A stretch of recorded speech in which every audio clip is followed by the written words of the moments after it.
أنا عايز الأول أغني الناس. ففهمناها سليمان. أنا مش رئيس، والله أنا ما رئيس. لن أسمح له بالاقتراب من الكرسي. هذه البلاد شقة مفروشة يملكها شخص يسمى عنترة. هذه البلاد كلها مزرعة شخصية لعنترة. كل الشبابيك عليها صورة لعنترة. عنترة يقيم في ثيابنا، في ربطة الخبز، وفي زجاجة الكولا، وفي أحلامنا المحتضرة. لا يا نجم، الكلام ده لا مؤاخذة لا ياكل ولا يشرب معانا. اسمع مني بقى نهاية الكلام ومحبسه. ده كفايه التومين اللي بناخده ببلاش، كفايه العيش اللي بناخده ببلاش، كفايه ان هو عامل حاجات جميله. ايه يعني الفاكهه رخيصه، كل حاجه متاحه وحلوه ورخيصه. احضرنا يا سي شوقي. انا حاضر. لا انا هحكي لك كل حاجه وانت تحكم بينا بحق الله. اتفضل انت مش غريب، اتفضل. الآن لكل الناس أنت تعلم أن هناك انتخابات رئاسية سنة 24. عايزين أحزاب تاخد انتخابات. أي بلد وأي حياة حزبية لازم يبقى عنده أمل في يوم من الأيام يبقى رئيس. شايف نفسك فين يا كمان 5 سنين؟ شايف نفسي مكانك يا معلم. ماذا لو لم تنجح في الانتخابات؟ ايه هيكون القرار؟ هبدأ بالسؤال ده، مين اللي سأله؟ صحيح مين اللي سأله؟ من النهارده أنا بقول كل القوى التي ترغب، معلش أنا بقول الكلام ده على مسؤوليتي أنا. ولو أنت فرحوط قوي حضرتك يعني قوي كده قول لي دي، لو قلتها هتبقى من إيه؟ ما قول. في الترشح أمام عبد الفتاح السيسي من الآن، سواء كنت معارضة أو غير معارضة، فلتستعدوا. ده سيستم المكان يا حبيبي، ولازم تاخد حقك تالت ومتلت. تحكم الحزب مش عشان تبقى قاعد تتفرج، عايز تحكم. والناس اللي قالت لا هسيبهم يمشي.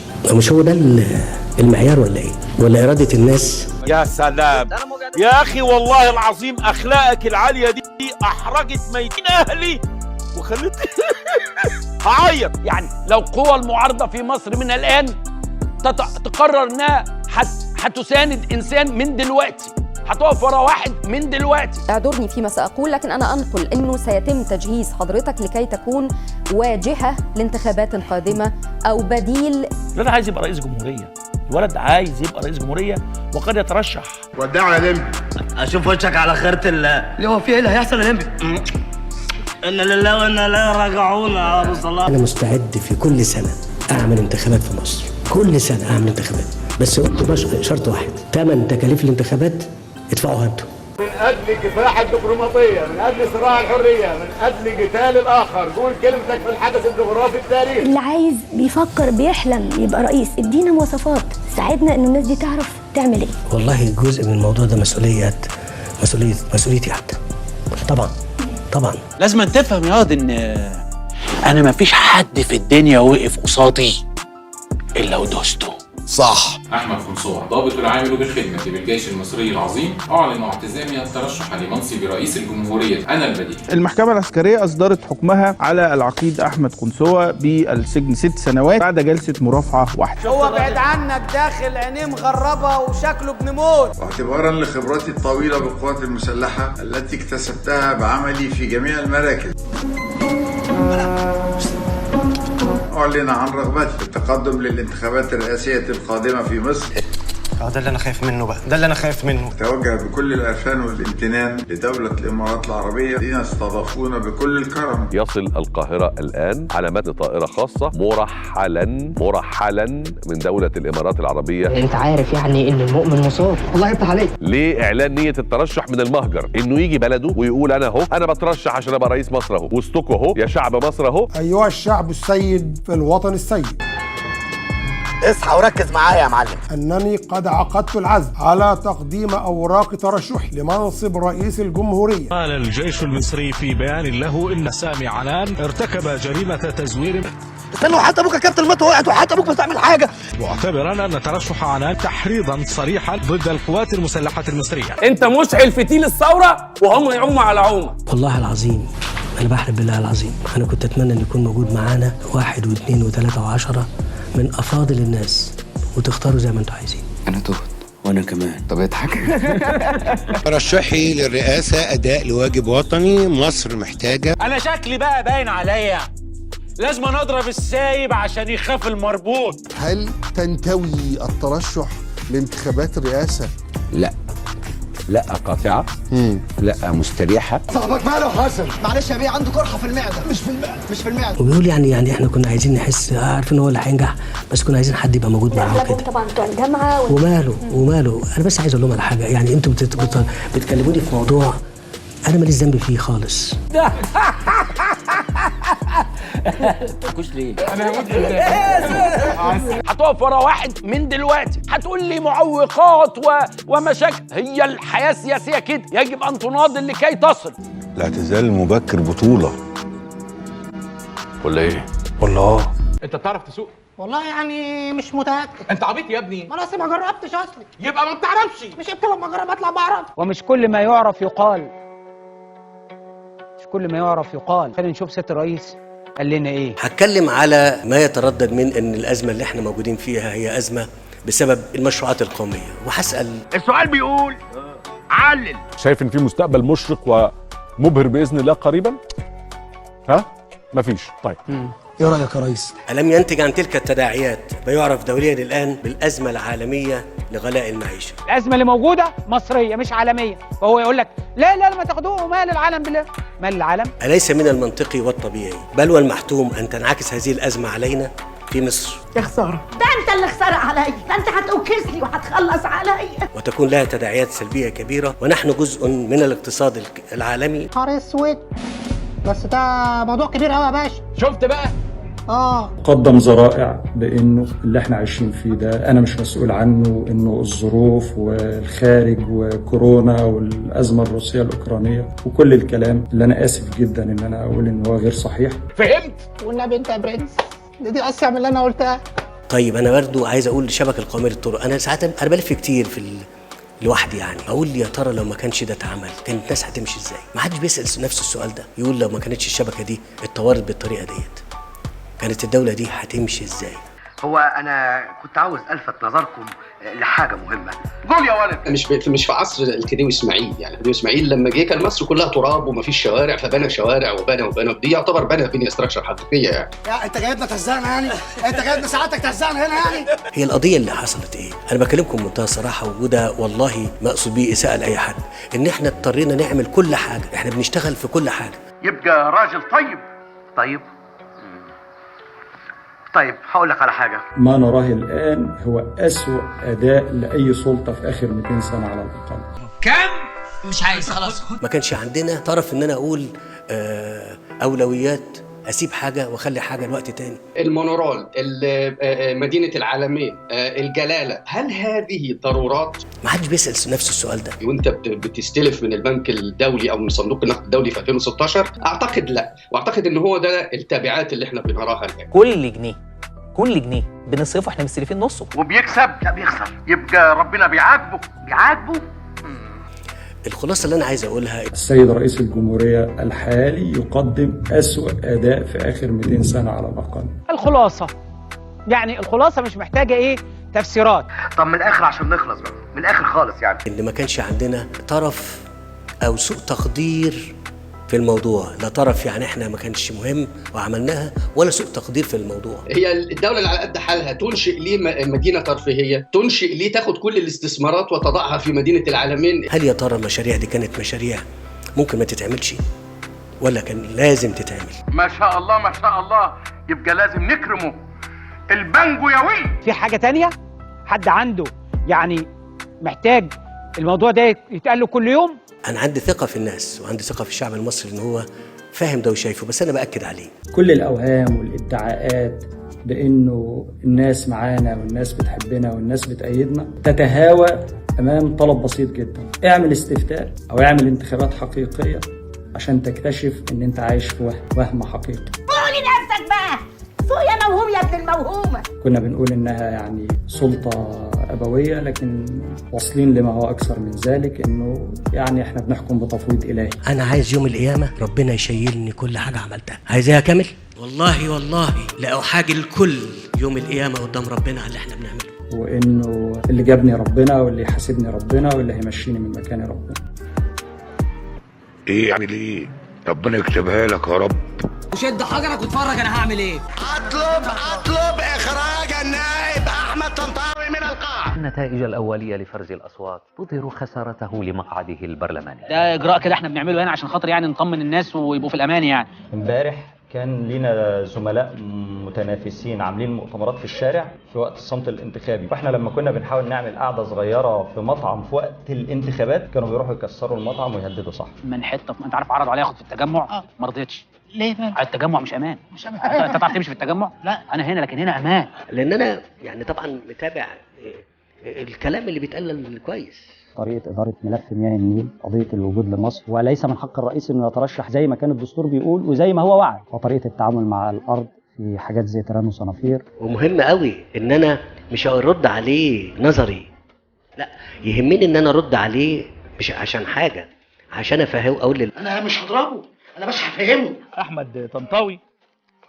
عنده حوار مع البي بي سي وهو قاعد في لبنان. أسأل الأستاذ أحمد الطنطاوي الرئيس المستقيل لحزب الكرامة عن ظروف وملابسات مغادرته مصر. أحمد الطنطاوي راح بيروت، علامة استفهام، بتعمل إيه يا حمادة في بيروت؟ خليك في حالك، هتعملي فيها بورم. بتعملي إيه يا حمادة في بيروت؟ امال مين حماده؟ انت اللي قلت حماده. لا في ايه؟ لا في ايه؟ ايه ده؟ عايز تحكي لي حاجه؟ لا عادل اسمع بس. حضرتك في البدايه غادرت من مصر الى لبنان، فنسالك لو لم تكن اسبابا شخصيه لماذا انت في لبنان الان؟ بيقول انه انا سافرت للدراسه.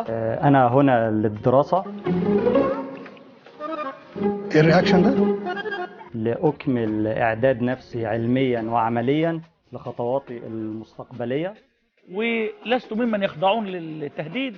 وانا لست بالشخص الذي يخضع. ما حدش يقدر يمنعني عن بلدي. ايه امشي انا ولا حاجه؟ لا يا فندم اتفضل سيادتك. لا اتفضل سعادتك، اتفضل سعادتك. اذا لم يتم ابعاد حضرتك او تهديدك او الطلب منك ان تغادر مصر. انا هبدا باخر نقطه انت ذكرتها عن ملف حقوق الانسان، لان ده موضوع مهم قوي، والحقيقه المره دي انا عايز ارد عليه بشكل مختلف. يعني عندما يتم ايذاء اقرب الناس واحبهم زي ما سميت كده ابويا وامي واخويا، ما حدش اذاه في اي حاجه، في اي حاجه. انكش. نعم انكش. قال ما قال مالك في الخمر، وقال للرئيس ارحل، وقال انتخابات الرئاسيه مبكره وخلق، ولا حد قال له فينك. هتبقى شهاده مش هتبقى مجروحه زي ما بيقولوا عندنا كده في بلادنا، شهاده يقول لك لازم هيدافع عن نفسه ويقول ان الامور كويسه وكده. لا تعال ما تيجي يا ولد تعال ارحم يا ولا يا اخي التحال. وليس هذا أصعب ما في الأمر، لأن أنا قلت في آخر مقال قبل ما يتم يعني منعي من الكتابة بطريقة. مصر رقم 3 على العالم في حبس الصحفيين، 628 موقع إخباري تم حجبهم، في 37,000 شخص رهن الحبس الاحتياطي. لماذا لا يتم استهدافك أنت؟ طيب لماذا لا تسجن أنت أو تستهدف أنت أو تمنع من السفر؟ ليه أنا خرجت من المطار؟ المفروض الحقيقة أن ده سؤال أنا بعتبره في حد ذاته له دلالات واضحة في سلوك السلطة المصرية. قطع تذكرة وخد بعضه وراح هناك، طب ما كانوا وقفوا في المطار مثلا. يعني احنا سمعه منطقتنا بقت سمعه اخطر منطقه في البلد كلها. طب ما هو كده نار على زيت حار يا معلم، يعني هو ده المطلوب والناس كده في الكليتش خالص. النهارده هنقطع مصر ولا ايه؟ انا مش هسمح بكده. انتوا مين؟ انتوا مين؟ هل انا هتفق مع السلطه انه انا اخرج بشكل معلن وانا رجل مسؤول اقول ان افضل ما تقدمه هذه السلطه هي ان ترحل؟ الحمد لله لسه في خير في الدنيا. عنده مشكله نفسيه الولد عايز يبقى رئيس جمهوريه، الولد عايز يبقى رئيس جمهوريه وقد يترشح. صحيح، لكن حضرتك بدأت الجملة من منتصفها يا أستاذ أحمد. حضرتك قلت الأفضل لهذه السلطة أن تكون سلطة سابقة، وبعدين قدمت كيف يعزل الرئيس. ماذا تقرأ السلطة في هذا الخطاب؟ خايف حتى لو كانت البلد تخرب عشان الكرسي يقعد هو. اللي قال دنيا غرورة وكذابة كيف السواق القلابة.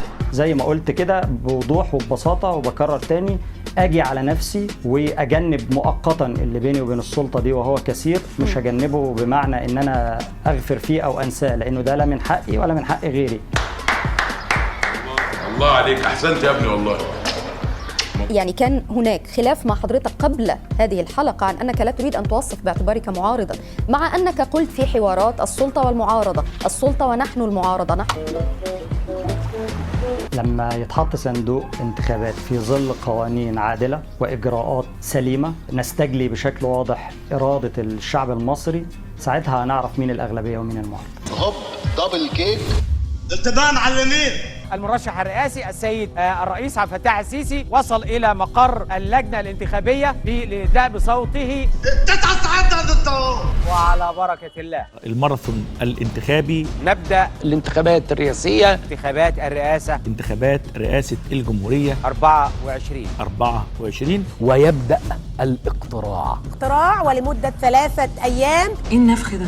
الاصطفاف النهاردة مع الوطن، حاجات انت هتشوفها بكرة. في 5 انتخابات رئاسية تعددية في مصر. الاصطفاف من أجل هذا الوطن. نسوان هجوم. أنا عايزة أقول لكل البنات اللي موجودين على السوشيال ميديا، احنا عايزين ندعم الرئيس عبد الفتاح السيسي وعايزين نقف معاه وعايزين نقول إن احنا بنحبك جدا. القرد في عين أمه، جمال غزال إسهال. أنت عارف يعني إيه السيسي؟ سيسي مضروبنا في عيونه. يعني ممكن لو حد بيشوفه ينسى الأكل والشرب. احنا مش لاقيين ناكل والله. وفي ست حيوانة كده كل شوية بتكتب كلام للرئيس. بتتكلم في ايه؟ كلام مش كويس عشان هي حيوانة وجزمة واحنا مش عارفين أصلا هي مين دي. اسم هيتكتب بحروف من نور في التاريخ. ده كفايه وشه اللي متراقب. مشير عبد الفتاح قاد أكبر حرب. ايوه يا حضرة البجداسي. أكبر حرب على مستوى الحروب اللي احنا عشناها. مش عايزة أفسر بقى. اللي هي حرب الأهلية. اسكت الولية. انت بتتكلم عن السيسي. السيسي دي عنينا الاتنين. السيسي ده زعيم تاريخي. لوحه فنيه مرسومه، فنكخ نفسه ما يعرفش يرسم الرسمه دي، لان ده الكخ نفسه. خلاني احب الدنيا قوي. عايزة اقول للاستاذ عبد الفتاح السيسي، الحي مصر يا سيسي. عايزاه يلبس جلاسين تحت البناطيل عشان البرد. السيسي ده هنعمل له حواوي ونقعدوا عليه. وان انا لو حد هيأذيه انا هاخد بداله يعني. وتحيا مصر، ومصر قد الدنيا طول ما حضرتك موجود. اهلا بيك اهلا بيك، مصر كلها بتحييك. يسعدك ويعني. ربنا يسعدك ويخليك ويحميك من كل شر. يا رب يحميك من كل شر. يا ابني احنا مش عايزين عينيك، عايزين جيبك. الوقت اللي احنا فيه ده وقت فلوس. الدور الكبير اللي قامت بيه ست مصر، دور المفروض ان التاريخ هيقف قدام منه كتير قوي.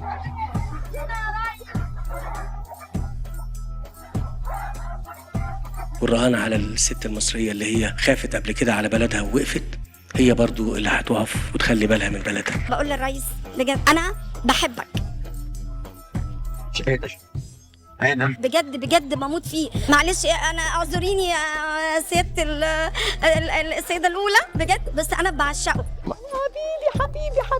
حبيبي. السيدة انتصار السيسي تدلي بصوتها في الانتخابات. اسمع كلامي يا علي، ما تأمنش الحرمة في الدنيا دي كلها غير امك. 5 بالحب. لن أسمح لهم بالاقتراب من الكرسي ده.